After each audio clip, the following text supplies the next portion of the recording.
I took one of my favorite recipes from Tieghan of Half-Baked Harvest and made it low carb. Today we're making a protein-packed low carb version of her well-loved 20-minute ginger cashew beef over creamy coconut rice. Her recipe uses some not so keto-friendly ingredients, but luckily I found some replacements for those, plus all the pantry staples that I need to make this from my partner for this video, which is Thrive Market.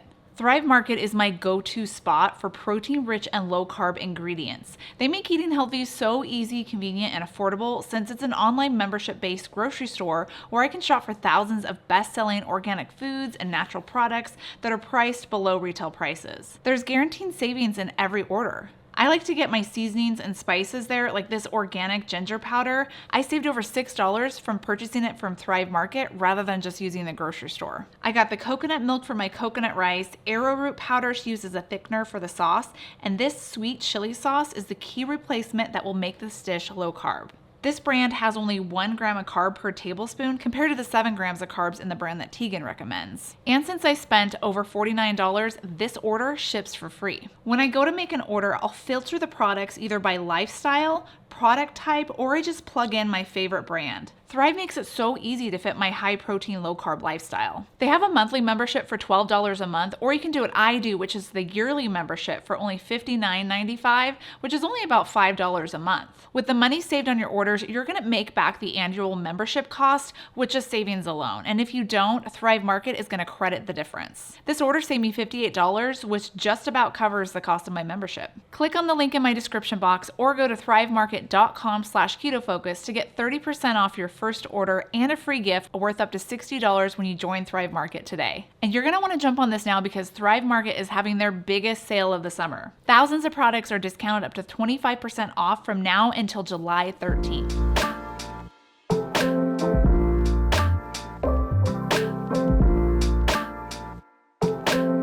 Let's start with the main attraction, the beef. For this recipe, we use flank steak. This is about 2 pounds of flank steak, but you could also use skirt steak or flap steak if you can't get a hold of flank steak. Cut the steak into thin strips, cutting against the grain. Then set that aside while you heat up 3 tablespoons of avocado oil into a large skillet over medium-high heat. When the oil is heated, then we add in the beef and add a tablespoon of arrowroot powder and a teaspoon of pepper. The arrowroot powder is going to serve as a thickener when we make the sauce. You could also use cornstarch. It has about the same amount of carbs per serving. Let this cook over medium-high heat until the steak is seared all over. This should take about 5 minutes. While that's cooking, peel and dice up 1 onion. We're gonna use half now in the cashew beef and half going into the coconut rice. Tieghan uses shallot, but shallot contains double the carbs compared to yellow onion, so that's why we're substituting that ingredient here. Back to our beef, add 1.5 cups of broccoli florets, and then half of the diced onion. Stir that to combine, then mix in 3 tablespoons of butter, 4 cloves of minced garlic. Then instead of using fresh or pickled ginger like the original recipe calls for, I'm using ground ginger. A teaspoon of it because it's just easier, plus I'd truly like to keep this recipe under 20 minutes. Then of course we need the cashews, 1 cup. Stir this to combine and then let it cook for around 2 minutes or until the steak starts to get crispy.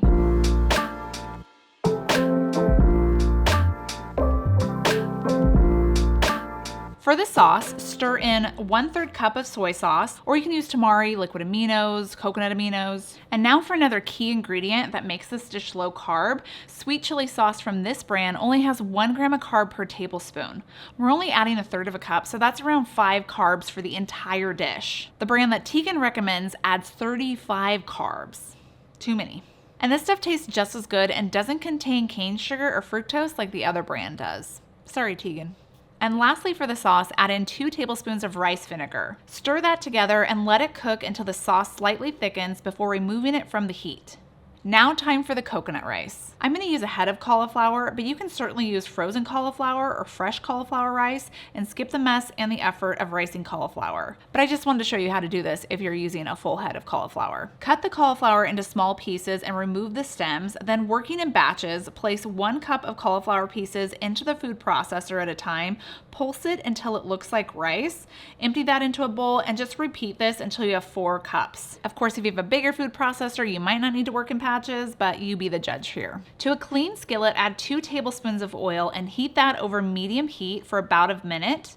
Then stir in the remaining diced onion and let that cook until it's softened, which will take around 2 minutes. Of course, the way to lower the carbs here is just to use less onion. So if you only wanted to use 1/4 of an onion, you could probably do that. You also want to add in 3 cloves of minced garlic here, and I forgot to film that part. Next, add in cauliflower rice and about 1/4 teaspoon of salt to the skillet. Also forgot to film that. I'm obviously failing at life today. Let that cook for 3 to 5 minutes or until it's tender. Now comes that coconut milk that I bought. 1 cup of coconut milk, and let that cook for around 5 minutes, stirring it occasionally until the liquid has evaporated and the cauliflower rice is cooked through. Tieghan's recipe uses real rice, and for obvious reasons, we're not using real rice because we're trying to stay low carb, but this creamy coconut rice is a delicious replacement. Season it with more salt and pepper if needed, then plate down some coconut cauliflower rice and top with our cashew beef, a little bit of cilantro, some minced jalapeno, and some lime zest. And let me tell you, this dish has some incredible flavor. And it only took me 20 minutes. If you want to see more famous recipes turn keto, like Pioneer Woman's popular baked ziti recipe, then click right here. And don't forget to check out Thrive Market's biggest sale this summer this week and save on thousands of top products when you use my link to get 30% off of your first order plus a free gift worth up to $60.